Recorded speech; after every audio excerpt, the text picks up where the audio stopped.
going to say this up front. SpongeBob SquarePants is my favorite show of all time. Yeah, surprising, right? My list of favorite shows is filled with tons of epic, serious shows like The Walking Dead and Battlestar Galactica, and my favorite of them is SpongeBob. Unfortunately, if you've never seen the show, then you'll never understand. And the unfortunate part isn't that you won't understand us. The unfortunate part is that you won't experience the absolute cleverness of this great cartoon.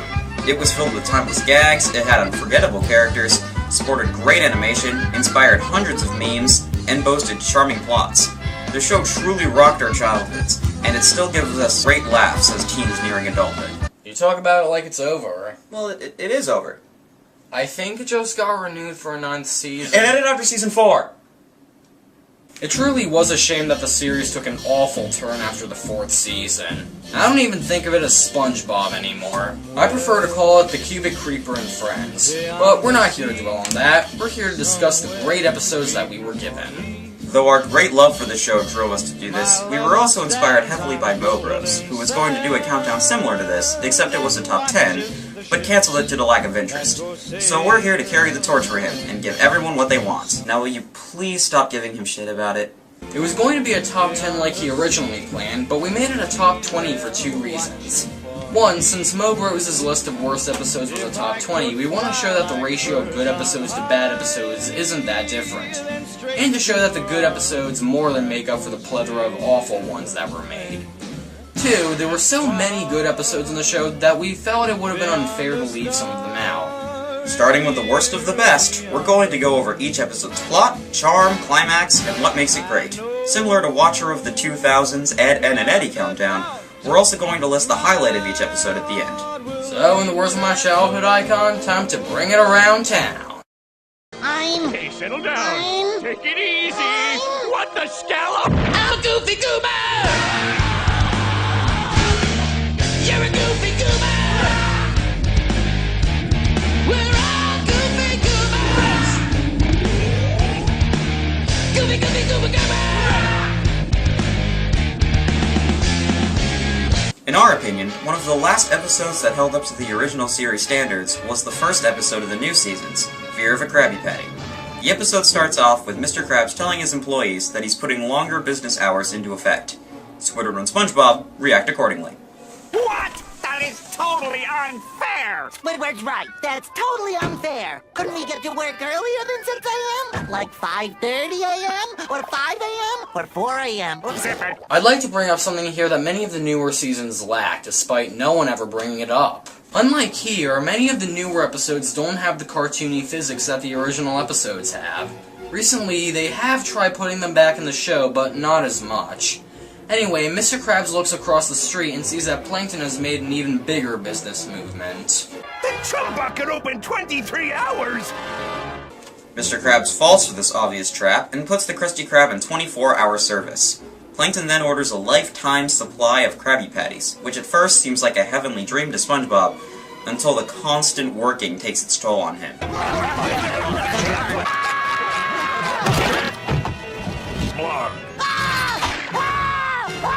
Well, I've seen worse mental hallucinations.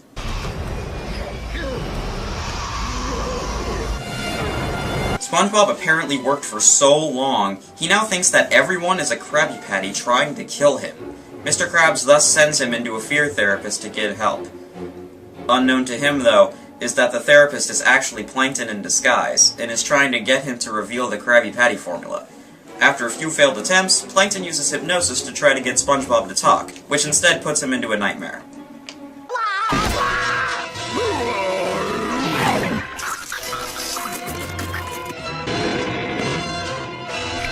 However, things take a turn for the better when the giant Krabby Patty turns out to be friendly, making SpongeBob not afraid anymore.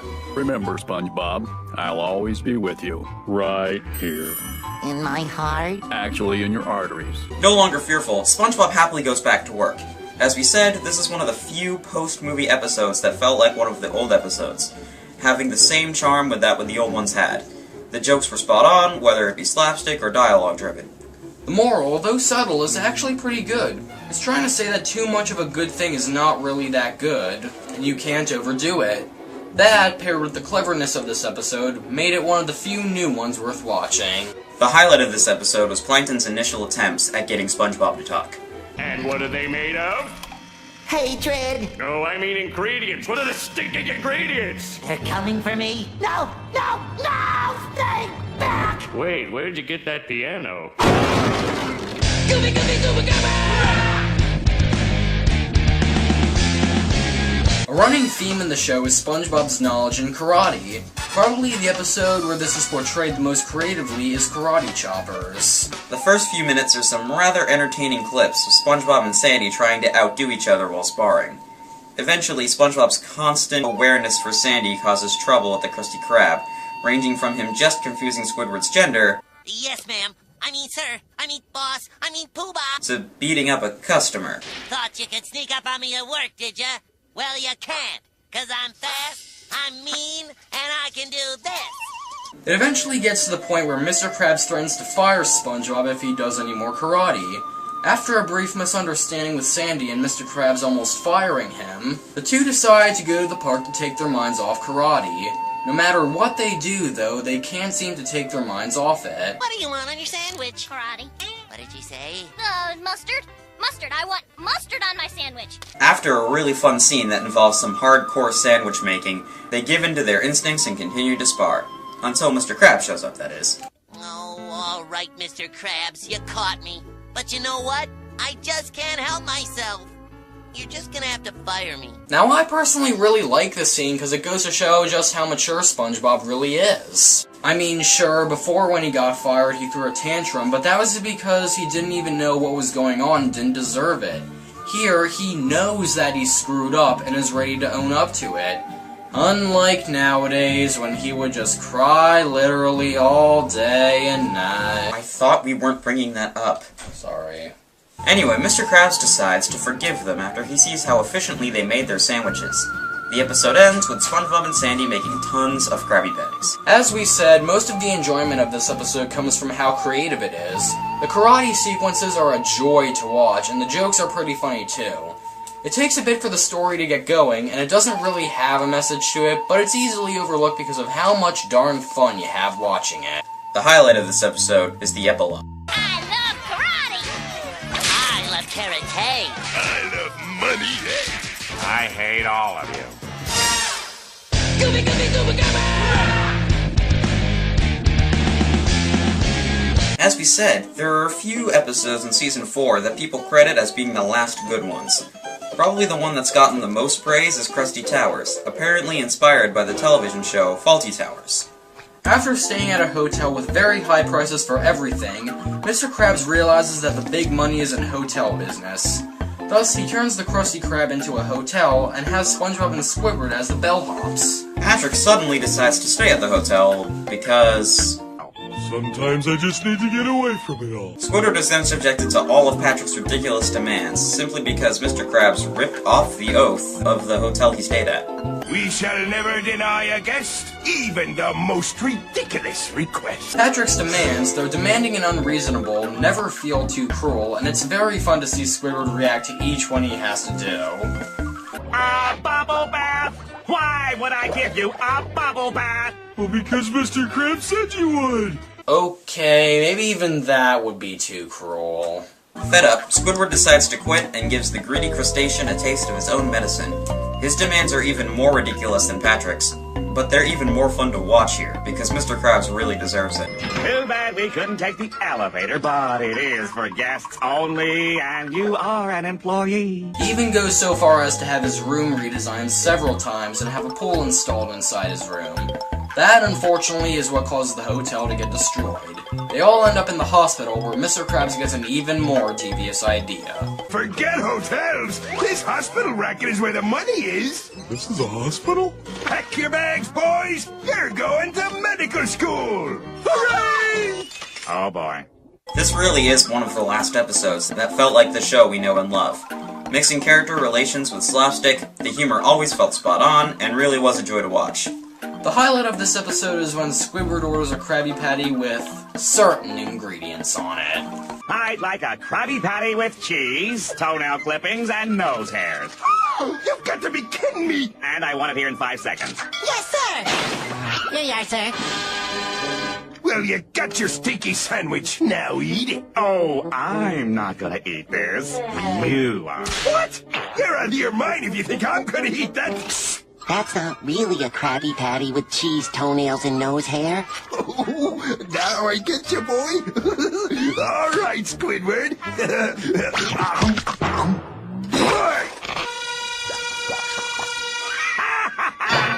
SpongeBob! Sorry, Mr. Krabs. We were all out of cheese. Hooray! Gooby Gooby Gooby Gabba! Like Karate Choppers, there are some episodes that don't have a big plot or moral, but they just put the focus on humor. A prime example of this is the Nasty Patty. This episode picks off with Mr. Krabs doing something until he realizes that the health inspector has arrived, here to do a checkup on the Krusty Krab. If he finds one health violation, he'll close us down for good. SpongeBob and Mr. Krabs make sure that the health inspector sees all the spit and polish that Krusty Krab has gone through, and it works well. That is, until they get this conveniently placed newsflash. We interrupt this can-can for a special news bulletin. Be on the lookout for a man who's been passing himself off as a health inspector in order to obtain free food. That's all for now. They immediately start suspecting the health inspector of being the fake and decide to get some old-fashioned frontier justice. Seahorse radish, the gnarliest stuff in the ocean. Oh, hold on. I've got a jar of toenail clippings in my office. Wait, haven't we seen this before?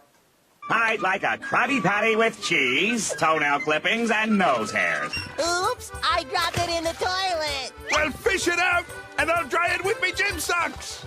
Attention new writers, this is how you do a gross out joke. First of all, it doesn't look that visually disgusting, though I still would not ever want to put that in my mouth. Second of all, the health inspector doesn't actually eat it, he just chokes on a fly that flew into his mouth.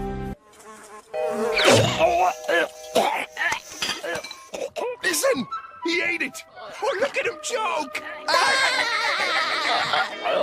Look at him suffer. Wow, that's pretty evil. They at first think it's all better now, until another conveniently placed news flash comes up. We interrupt your laughter at other people's expense to bring you this news flash.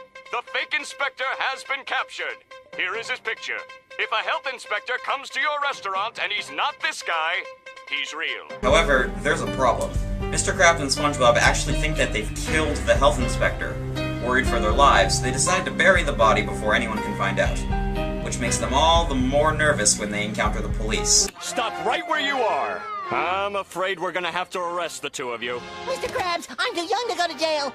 And what would be the charges? For not being at the Krusty Krab to whip us up a couple of delicious Krabby Patties. Shouldn't they be, finding actual criminals? Hey, when has the Bikini Bottom police ever been good? We're gonna straighten you out! This'll fix you! Now let's get that one! Good point. Unfortunately, the body finds its way back to the sponge and the crustacean. Even more nervous now, they try to find a way to hide it from the fuzz. Eventually, they confess when the policewoman goes to the freezer for ice. We killed the health inspector! Buried him and then stuffed his body in the freezer! But our heroes find out that the health inspector the whole time was actually a zombie! It's the zombie! What a twist! Okay, that's not what happened. They find out that he's not a zombie, they pass the inspection, and the inspector gets his head in on the door. Again, the plot was nonsensical, and it didn't have any clear message to it other than... Yes, there are idiots, aren't they? But it was an incredibly entertaining episode nonetheless. There are tons of highlights in this episode, but we chose this famous scene as the highlight. Free food! Gooby Gooby Gooby Gabba! Speaking of murder, here's an episode that tries to kill off not a minor, but a major character in the show. Dying for pie.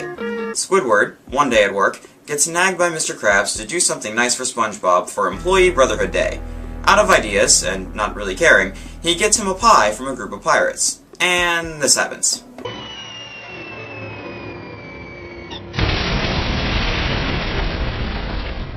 Yes, as it turns out, the pie is actually a bomb. Well, that would have been nice for Squidward to have known, right? They're bombs. Squidward, you're a moron. SpongeBob eats the pie before Mr. Krabs and Squidward can warn him. Feeling horribly guilty, Squidward decides to make SpongeBob's last day fantastic by doing everything SpongeBob has ever wanted to do with him. As you can imagine, it's not pleasant on Squidward's part. Turn left and stop. See? That's what it'd be like if you had me for a face. I can't breathe. Are you sure you should be poking at my back? Who's the doctor here? The final thing on the list is to watch the sunset with Squidward, which, of course, he's dreading since Mr. Krabs told him that SpongeBob would get killed at sunset. The way I see it, the lad's got until sunset before that bomb hits his lower intestine. Hey, it's Mr. Krabs. Hi, Mr. Krabs. So, of course, this happens. And hundreds of crying kids start sobbing on the spot.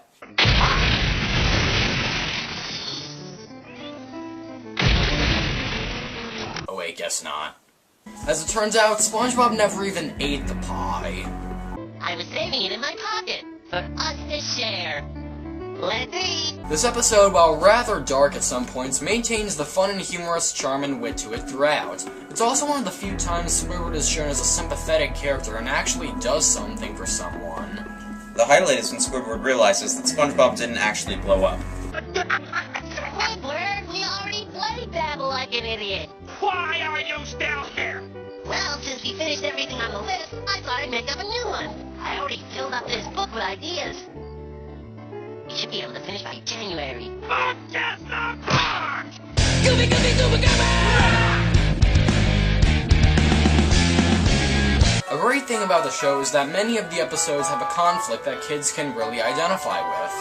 For example, the episode Suds plays with the childhood fear of the doctor. SpongeBob gets a cold after leaving the fridge open all night, and it gets so bad that he can't even go to work. Nothing personal, lad. I just can't have you sneezing all over my food!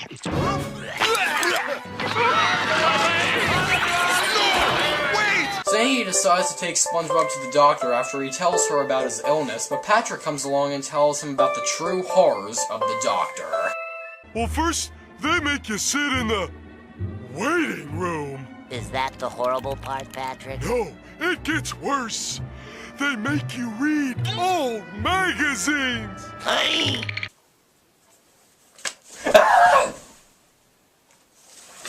Terrified, SpongeBob decides to have Patrick look after him instead. While he temporarily ends his problem, he just makes SpongeBob's pain worse when he tries to hide it from Sandy. She easily finds out about it, and Sandy and Patrick fight over him. Shiny times. Mr. Krabs! SpongeBob? Stop! SpongeBob! Stop! Oh.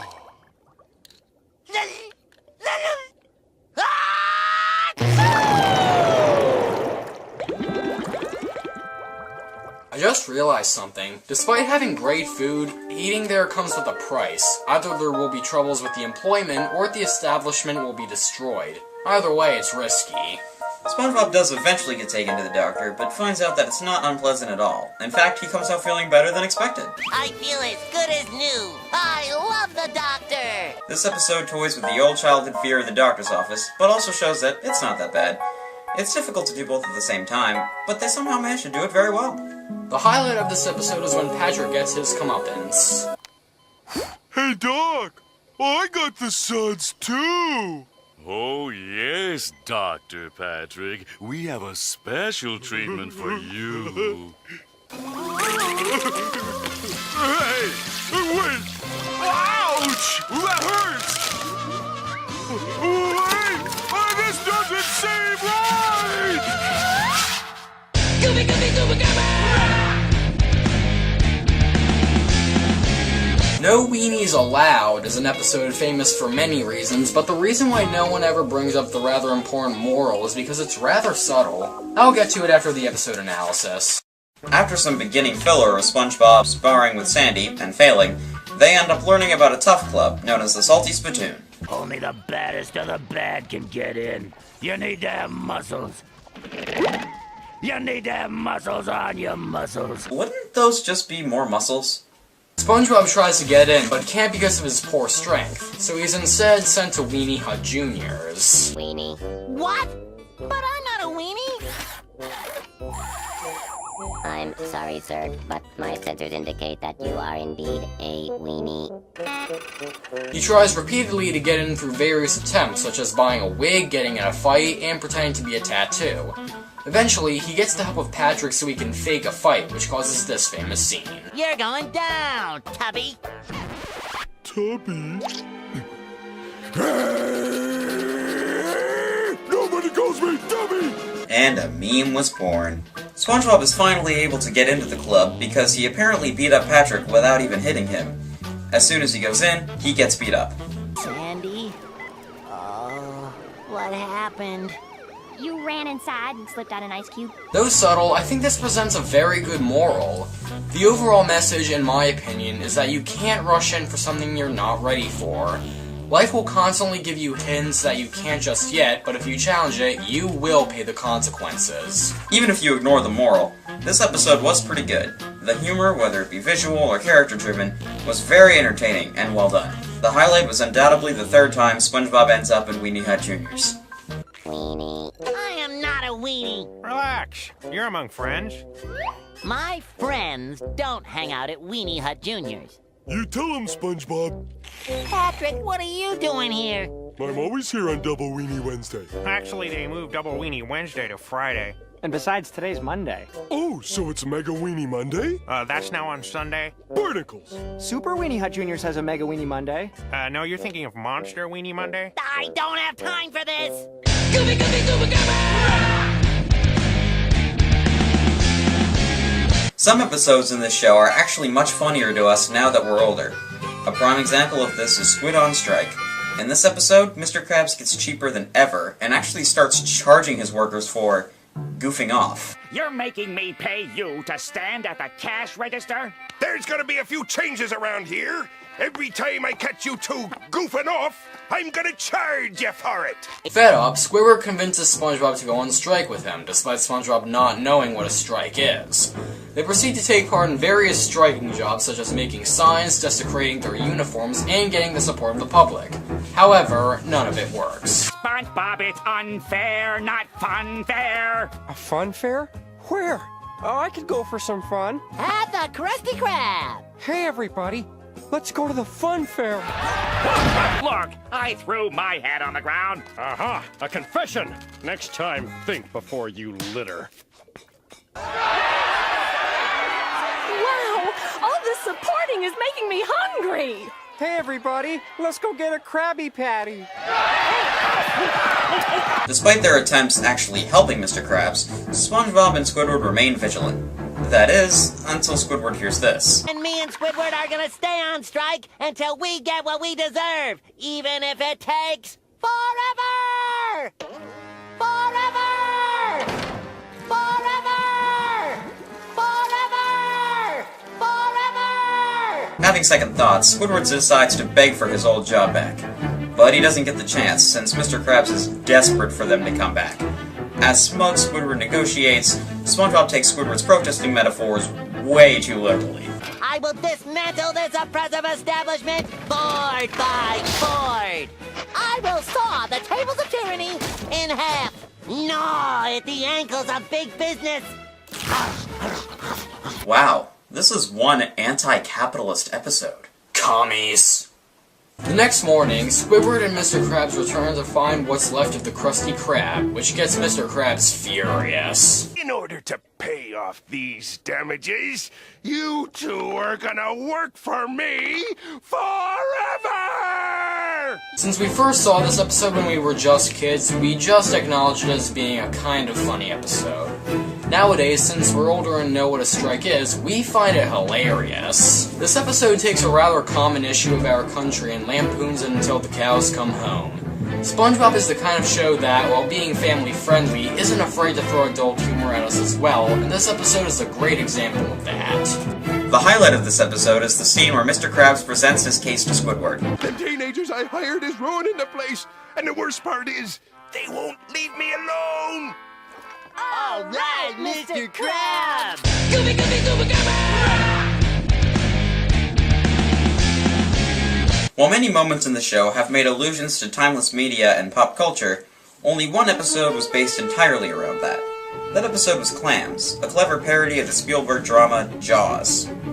This episode opens up with Mr. Krabs making his $1 millionth, a huge milestone in his career. Every crab's goal in life is to make $1 million, and now I got mine! As a reward to SpongeBob and Squidward, Mr. Krabs takes them on a trip. What kind of trip, you may ask? Clam fishing. This is the reward we get for all our hard work. Fishing for stinky clams in a smelly old boat on a filthy lagoon. Yep. That's it. After SpongeBob's poor fishing skills ends up tossing several things overboard and gives Squidward a nose castration, Mr. Krabs ends up losing his $1,000,000th. Reel it in before I keyhole ya! After breaking the fourth wall, Mr. Krabs loses his $1,000,000th to a giant clam. Squidward and SpongeBob take pity on him. I don't blame them, just look how pathetic he is. And decide to help him get it back. But their efforts are fruitless when 3 days goes by without anything happening. We've been here for 3 days and haven't gotten a nibble. This is hopeless! Yeah, and I've got to get home to feed Gary. After trying to trick Mr. Krabs and alluding to Moby Dick, they realize that Mr. Krabs has gone nuts. Squidward, you've lost something near and dear to him, haven't you? Look again. They try to escape, only to be captured. Mr. Krabs decides to use them as bait for the clam, this time using the music that summoned the clam originally. Though, this does raise the question, why didn't he just use it before? Anyway, Mr. Krabs gets the $1 back, but is eaten in the process. Luckily, he comes back thanks to Deus Ex Machina. Oh, Blue Lips is quite the fighter. So eventually we settled on a trade. What'd you get him? Nothing important. This episode was probably the only episode that consistently parodied something, but it did it very well. The motivation of the original movie characters was there, but it was made funny when the characters were swapped out for SpongeBob, Squidward, and Mr. Krabs. SpongeBob always knew how to do parody jokes right, and this episode is the pinnacle of that. The highlight of this episode is when Mr. Krabs realizes that SpongeBob and Squidward are trying to trick him. Wait a minute. This isn't me $1 million. This is an ordinary dollar that's been crumpled up, torn slightly, soaked in a lagoon, and kissed with coral blue number 2 semi-gloss lipstick. Actually, it's coral blue number 2.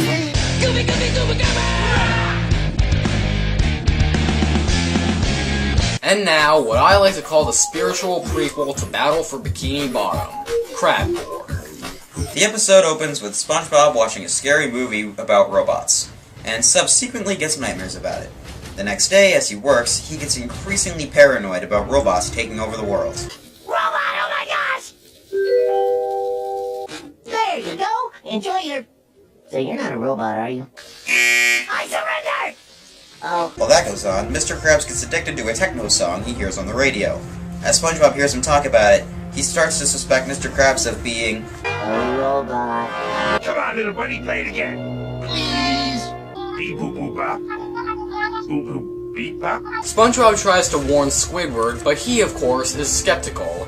So he tries 3 different tests to prove Mr. Krabs is a robot. What is it, SpongeBob? I just wanted to tell you that Squidward loves you.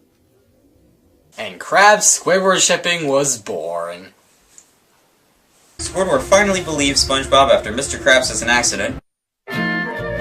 No, that comes later. So Squidward and SpongeBob decide to take matters into their own hands. Well, in the movie, the hero teams up with a buddy, and they get the poop on the robot. I never thought I'd say this, but SpongeBob, let's get that poop. People order our patties. That also comes later. SpongeBob and Squidward attempt to get Robo Krabs to tell them where Mr. Krabs is, but they don't actually start pressuring him until they start destroying his expensive appliances. No! Not be closer! That cost me $32.50! $62.67! Well, actually, that one was a gift. No! However, when they threaten to destroy the cash register, the truth comes out.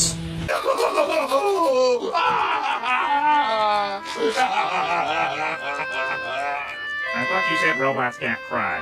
I also said they couldn't love. I loved it like it was me own. This episode was nothing short of creative. Like the Nasty Patty, it created a deep story and message for hilarious non-stop humor. This is another episode where the jokes are really character-driven, and where most of the jokes come from Squidward's reaction to SpongeBob's outrageous theories and whatnot. The highlight of this episode is SpongeBob's first attempts to interrogate Mr. Krabs. SpongeBob, you gotta ask him a question first. Oh yeah, what color is my underwear? SpongeBob, let me handle this.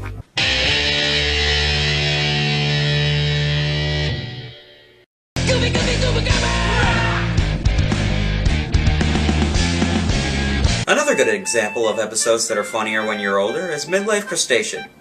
This episode starts off with clear evidence that Mr. Krabs is not as young as he'd like to be. But I'm still cool, right? Now we say coral. Correct. Jenny, it's Pearl. Coral is definitely out. Some memes are meant to die. Thank God that one did. Mr. Krabs is constantly reminded by the public of how old he is, and it starts to wear on him. Come on. Move it. Hey, no cutting! You gotta wait your turn like everybody else. No! No! Mommy, my Krabby Patty tastes funny. Well, no wonder. It's all old and dried out, like that man right there. Good God, what kind of person would talk like that? I mean, what does she have against old men? Does she think Rayman Origins is the best thing ever simply because you can beat up old men in it? Now put that thing where it belongs. In the garbage. Jeez, bedside manner, lady. Anyway, Mr. Krabs overhears SpongeBob and Patrick's plans to go out on the town, and wants to join in, thinking it will help him feel young again. They're quick to accept him, but later he slowly finds out that they don't have the same definition of cool. What kind of hot rod will we be cruising in tonight? Only the most powerful chick magnet in town. It's more like a chick repellent. Let's party! Any porn in this door? Wait a minute. This is a laundromat. Eventually he reaches his breaking point and starts to leave, but Patrick intervenes. I guess you're gonna miss the panty raid. Panty raid? What? Don't you think it's a bit odd that one of our childhood icons is going on a panty raid? Come on, haven't you ever done that before? No. Have you? What are you, a cop? So they embark on the panty raid, and things start going well for Mr. Krabs. That is, until... Eugene? Mother? What are you doing with my bloomers? Okay, now it's creepy. The episode ends with Mr. Krabs being sent to his room, where he finally admits that he feels younger. This is another episode that's funnier now that we're grown up, since we know what a midlife crisis is. But even when we were kids, we still laugh at it. Seeing Mr. Krabs and SpongeBob and Patrick's ideas of coolness clash is very funny, and it never ceases to be clever. The highlight is the montage of SpongeBob and Patrick's attempts to get Mr. Krabs to get the feeling of youth. Are you feeling it now, Mr. Krabs? I'm feeling a warm spot. Sorry. Are you feeling it now, Mr. Krabs? Are you feeling it? I'm feeling it, SpongeBob. Patrick, that's not a ride. Get off of me. Are you feeling it now, Mr. Krabs? Are you feeling it now, Mr. Krabs? Art thou feeling it now, Mr. Krabs? You feeling it now, Mr. Krabs? Shh! Gooby, gooby, gooby, I had an accident. It starts off with Patrick dying.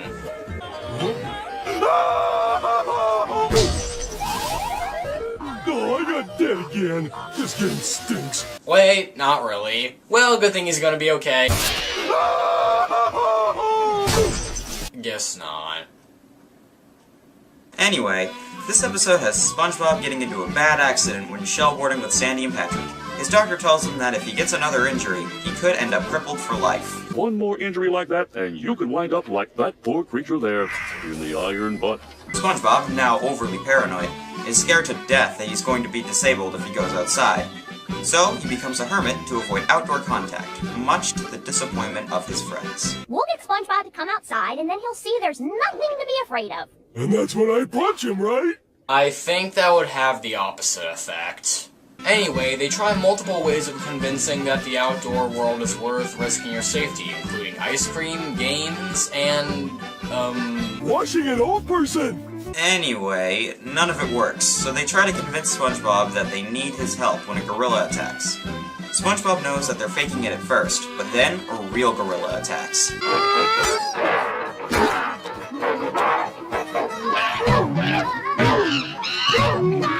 SpongeBob finally musters the courage to try to do something good.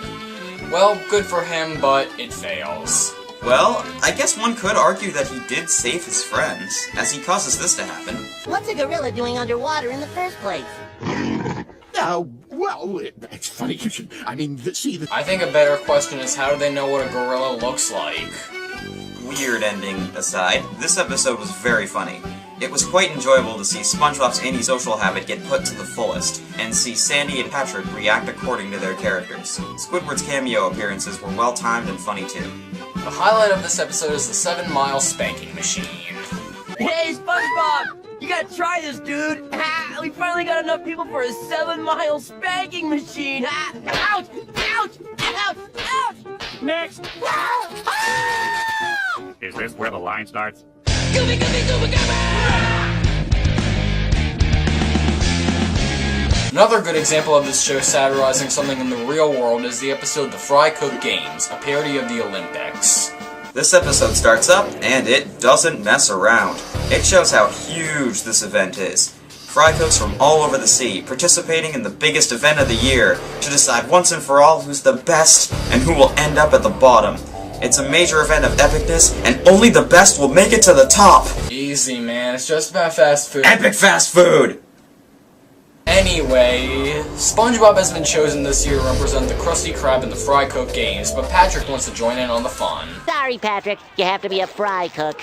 Be a fry cook? Is that all I gotta do? That'll be easy! What do you mean, easy? How hard could it be? Hey, flipping is not as easy as it sounds. I smell butthurt! Shunned, Patrick joins the chum bucket to participate in the games. I've been for almost 5 minutes! Hey! He never said that. Yes, but he did in my far superior version of the episode, Spinge Bill and Potrock become cloppers. Be ashamed. Hey, it wouldn't be me if I wasn't being an arrogant douchebag. Mr. Krabs and Plankton manipulate their respective employees into thinking that they hate each other. Scorned, their competition becomes less about winning the games and more about trying to beat each other. The climax comes at the final event, where SpongeBob and Patrick have to... Wait, what? I thought that in other episodes SpongeBob was so weak that he couldn't even lift up a glass of juice. And now he's ripped? Dude, don't question the sponge. So, after a fight scene that looks like a cross between WrestleMania and half of the DeviantArt SpongeBob drawings, they realize how stupid their struggle is, and they make up. This episode not only created a unique scenario, but it also made every possible joke that it could in the situation. Each one was creative and humorous, and it had the same SpongeBob-esque feeling of charm and good pacing. The highlight is the deep fry pole vault. Win this one for the Krusty Krab! For the Krusty Krab!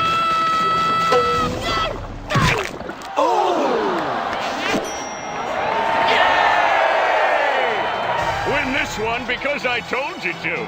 Because you told me to! Fish sticks! Get your fish sticks here! Goofy, goofy, gooba, gooba! Yet another episode that's funnier now that we're older is Sailor Mouth. This episode starts off with SpongeBob taking out the trash at the Krusty Krab. While outside, he decides to read some of the writing on the dumpster. Here's one somebody didn't finish. Squidward smells good. How would he know that? Eventually, SpongeBob reads something that confuses him. Krabs is, Patrick comes over and deduces that it's a word used by the fancy people. So, they decide the next day to use it whenever they can. Nice day we're having, huh? Hey, Patrick, how the are ya? Pretty good, SpongeBob. Well, I thought this was a restaurant, not a Guttermouth convention. Actually, the Guttermouth convention is in Massachusetts, right after the Firearms convention. The bad language drives out all of the customers, much to Mr. Krabs' dismay. Krabs finds out about SpongeBob and Patrick's new word and scolds them for it. He tells them that it's a word they should never use, along with many others. In fact, there are 13 bad words you should never use. Don't you mean there are only 7? All I could think of was shit, piss, fuck, cunt, cocksucker, motherfucker, and tits. SpongeBob and Patrick promise to never use the word again and proceed to just play a board game. Now, let's play a nice wholesome game of eels and escalators. Yeah, I personally prefer snakes and arrows. Do you seriously carry that around with you everywhere you go? They proceed to play, but SpongeBob has some very poor luck with it. Escalators, escalators, escalators. Ah, eels again. Hooray! Escalators! Escalators, escalators, escalators. Here's what I want to know. What if they had rolled both an escalator and an eel? They probably just don't take it into account. But there's 2 dice. It has to happen eventually. Dude, don't question the sponge.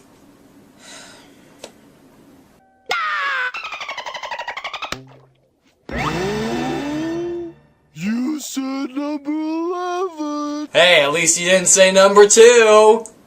Clever. Very clever. They both rush off to the Krusty Krab, bent on telling on each other. Mr. Krabs gets angry and decides to punish them for their immaturity, until this happens. Wow! Oh, my foot! What? Jesus, what a rocket of bath! They all race towards his mother's house and start blaming each other, while swearing all the while. Mama Crab, he said, and then he said, and then he said, yeah, and then he said, and then he screamed at the top of his voice. It was terrible. And he, Mrs. Krabs, he didn't care. Such a stream of... I have never heard in my days. I think you understand by now why this episode is funnier now that we're older. When we were just kids, we didn't know about swear words, and thus we didn't understand what was with these noises coming out of their mouths. Nowadays, though, we love this episode because we get every joke that it has. Yeah! My foot! Mother! What? It's Old Man Jenkins and his jalopy. Okay, maybe except for that one. But still, this was a very clever episode with a lot of humor to offer. The highlight of this episode is when SpongeBob and Patrick are worried about their punishment. What's gonna happen to us?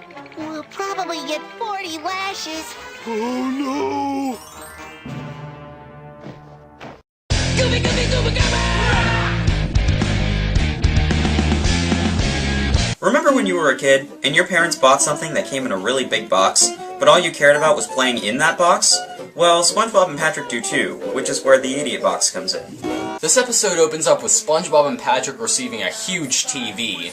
Much to Squidward's surprise, though, they proceed to throw it away and just play in the box. Pretty smart, huh? I thought it wouldn't work. The reason why they wanted the box in the first place is because they use it as a ritual place to exercise their... imagination.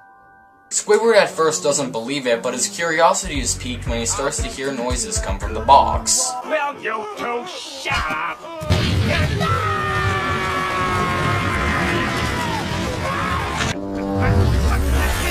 Despite this, SpongeBob and Patrick have no idea what Squidward means when he asks about the noises. He tries to figure it out for himself by using a box of his own, but it doesn't work.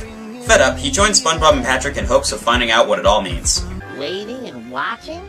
That's not what the box is about. It's about imagination. All right, fine. Take me to Robot Pirate Island. I want to arm wrestle with cowboys on the moon. Now that sounds like a video game I'd buy. It still doesn't work, though, so Squidward decides to investigate for himself. Hello, what's this? Dear pesky plumbers, the Koopalings and I... No! We are not doing that joke!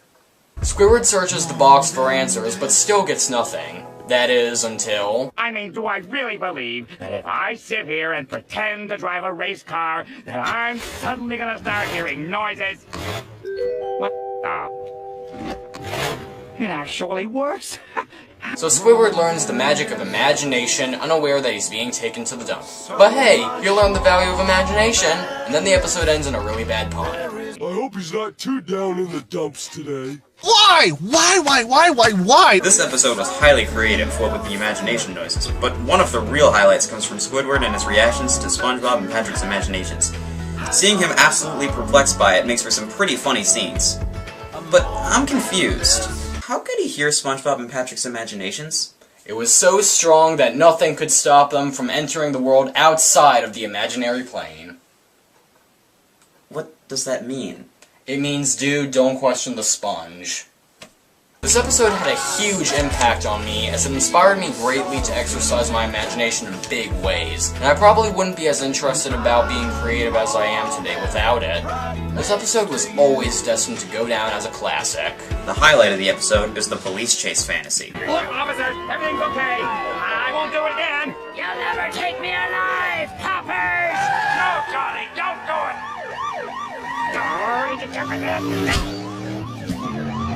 Whoopee! Another box! Gooby, gooby, gooby, gooby! One of the best qualities of a show is immersion. You'll always know if a show is good if it can get you immersed and make you believe that this is all really happening. With Krusty Krab training video, the show goes for the jugular and gives us the instructional video explaining how to work at the Krusty Krab. There's really not much to say about this episode, but one thing we should definitely mention is that this episode does a brilliant job of mocking the stereotypical instructional video. It shows the good worker in relation to the bad worker, gives history behind the establishment, shows all the necessary steps in the work shift, and so on. It even goes so far as to have a well-spoken narrator. All of this modernization seems a little overwhelming, doesn't it?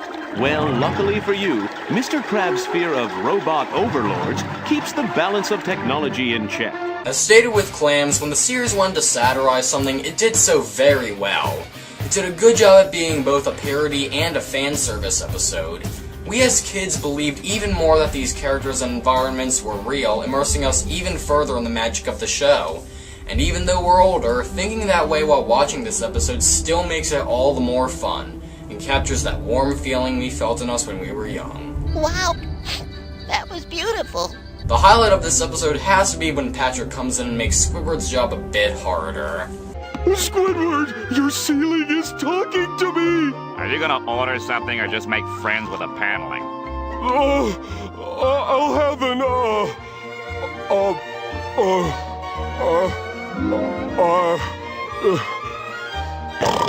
Wow, what a great episode. Hey, you know what this episode reminds me of? What? Boat Smarts.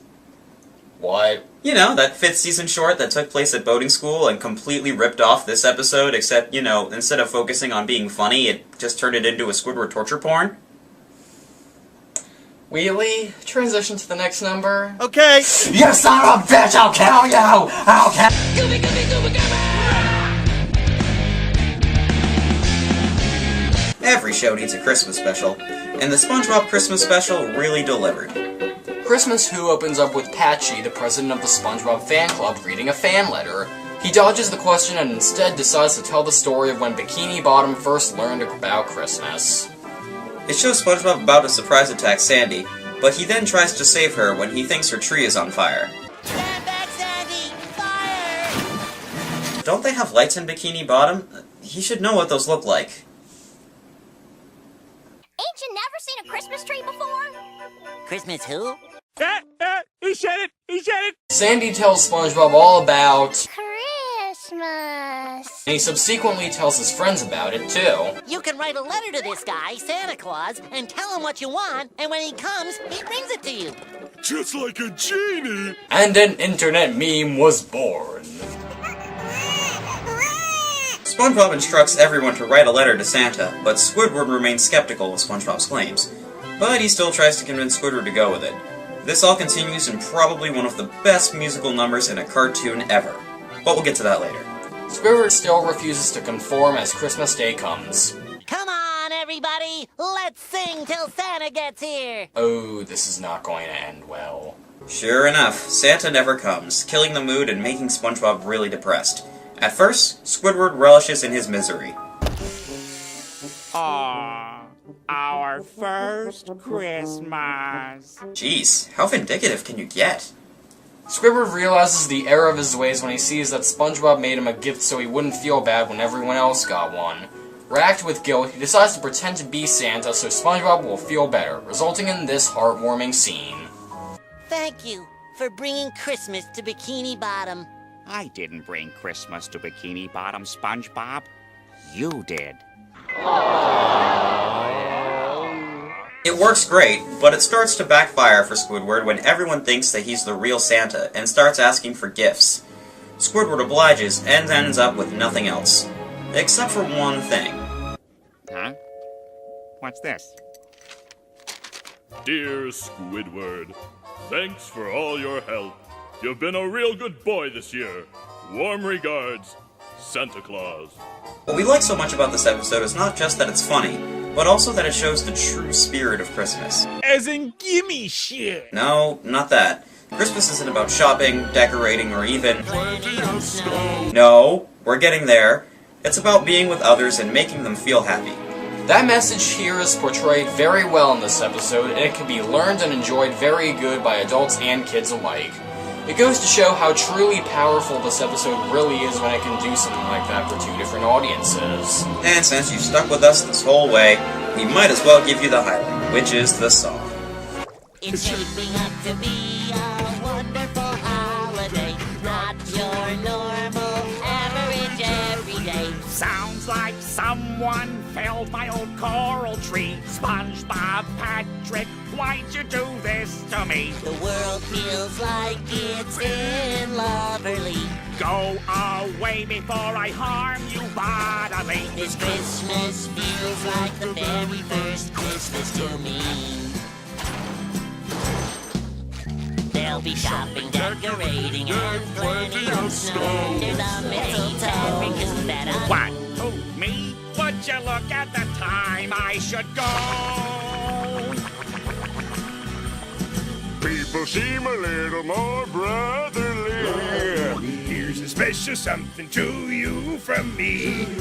Even on the trash on Christmas, it smells so sweetly. This Christmas feels like the very first Christmas to me.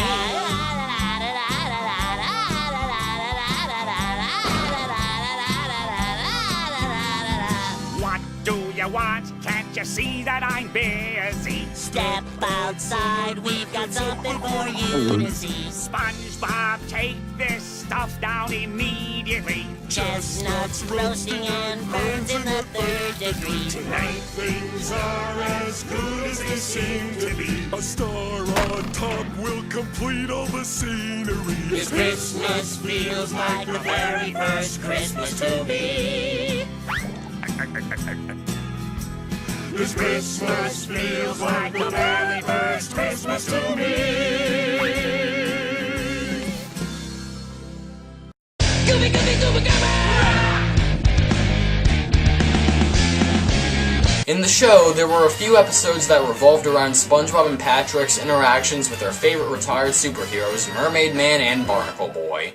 Probably the best episode was Mermaid Man and Barnacle Boy 5. This episode starts off with a crime. The crime of hour-long waiting lines. Let's see. I wanna...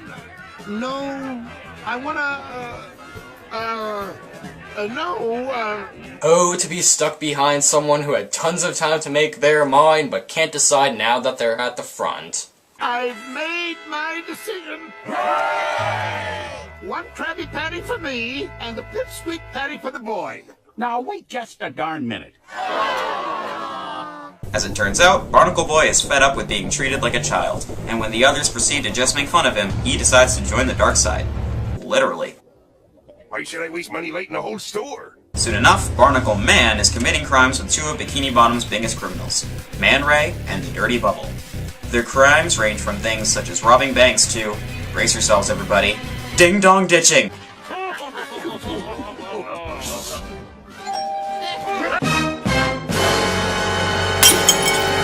Desperate and out of options, SpongeBob and friends decide to help Mermaid Man in his crusade against evil. That is, after they don their appropriate superhero costumes. Why else would we run around in colored undies? I can think of 3 good reasons. What reasons do you think those are? Let's not think about it. After a rather clever montage of them acquiring their powers, they learn of the location of the bags. Our sources last saw Evil harassing teenagers up at Makeout Reef. Makeout Reef. Good times, good times. I'm going to choose not to think about that either. Anyway, they quickly head to the scene of the crime. At first, it looks like the odds are stacked in our hero's favor. That is, until their mediocrity starts to show. I'll send you, Quickster! No, I'm not the Quickster. I'm Captain Red. Catch him by surprise!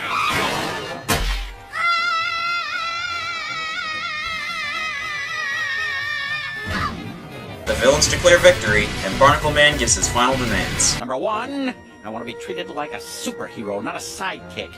Number 2, I want to be called Barnacle Man. And number 3... Come on, domination. I want an adult-sized Krabby Patty. Did you hear him say anything about eating dirt? Well, the health nuts might say that dirt is a better option to fast food, but what did they know, right? The episode ends with Barnacle Man enjoying an adult-sized Krabby Patty, and everyone having a good laugh. This episode is a great example of what makes for good humor, constantly coming at you with great quality. This episode will start you off laughing and will not stop until it's over. It's especially funny to see the contrast personalities between Mermaid Man and Barnacle Boy, and to see all the superhero tropes parodied. We couldn't pick a highlight here. There are just too many.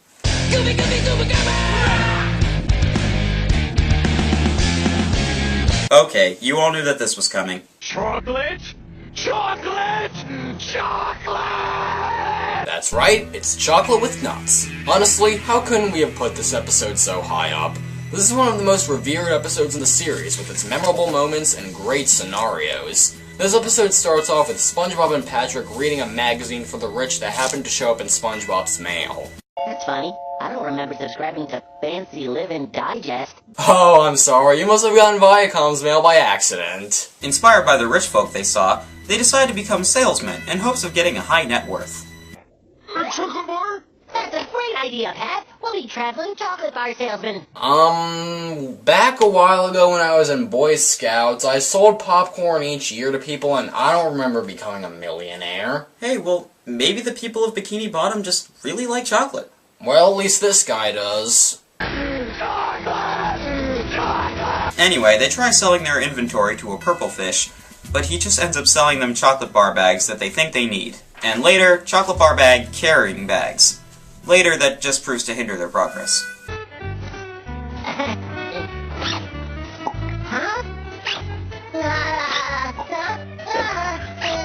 After that fails, they decide to try being nicer to their customers. Oh? I love you. Thank God I haven't seen any Rule 34 of that. No, don't say it! Oh no, they've probably already started. Oh, son of a witch. When that fails to work, they try focusing, but that fails too. Other people do it, I mean, look at that.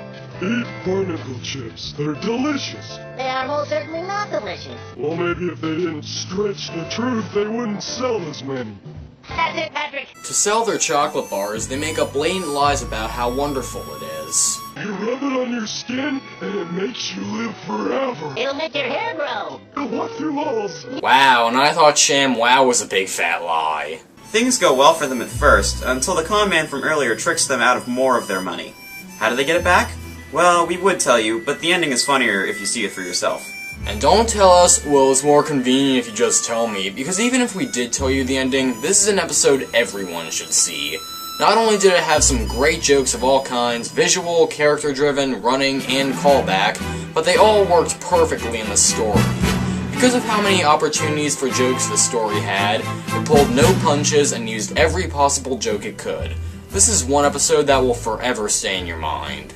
The highlight of the episode is, well... Chocolate!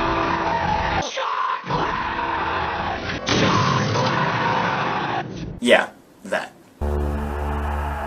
Before we get to number 1, let's recap. Number 20, Fear of a Krabby Patty. Number 19, Karate Choppers. Number 18, Krusty Towers. Number 17, The Nasty Patty. Number 16, Dying for Pie. Number 15, Suds. Number 14, No Weenies Allowed. Number 13, Squid on Strike. Number 12, Clams. Number 11, Crab Board.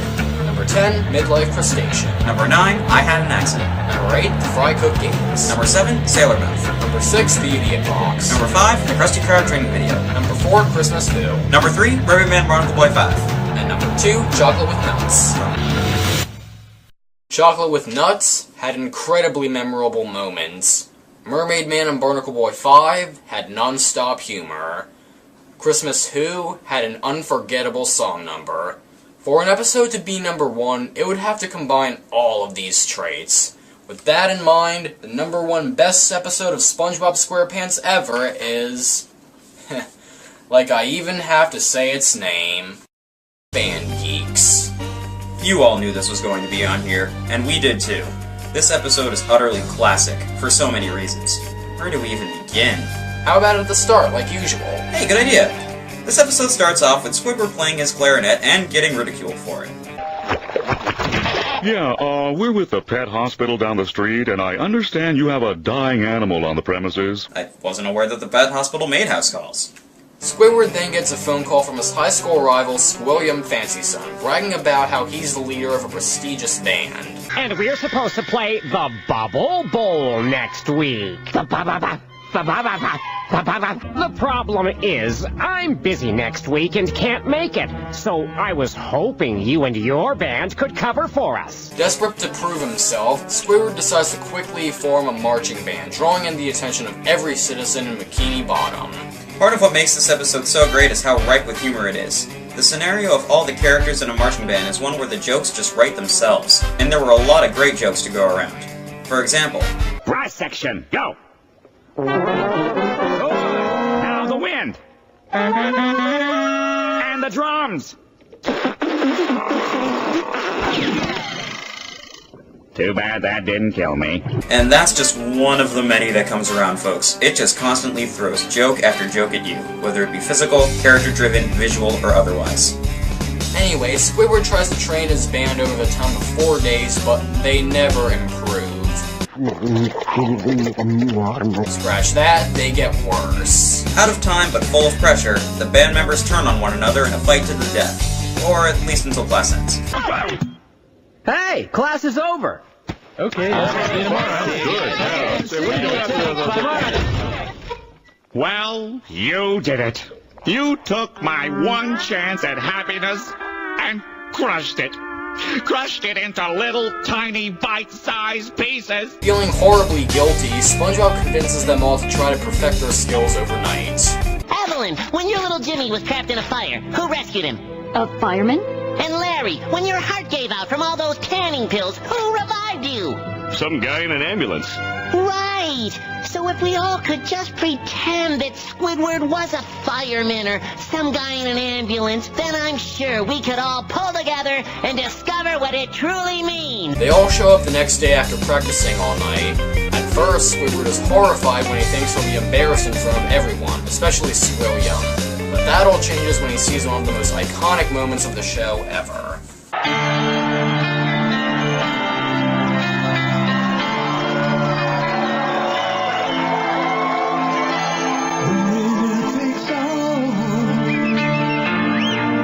This was one of the defining moments of our childhood. SpongeBob SquarePants and all of the show's memorable characters taking part in an epic rock orchestra. It felt awesome, and made the show feel so alive. Remember what the Gaming Cat said before about the beauty of the illusion? That's also true here. Since they're playing at a live concert, it also helps to further the illusion, and it greater immerses us in what's going on. And that's still not the only reason why this scene kicks ass. There's also the factor of the song itself. Writers could have just as easily chosen some boring, cheap pop song that would have been forgotten about in a few years, but by choosing a song that no one had heard of about before, they truly immortalized it and made it timeless. The song itself is also very fitting, too. The song is about victory, the hardships you go through to achieve it, and how good it feels to get it.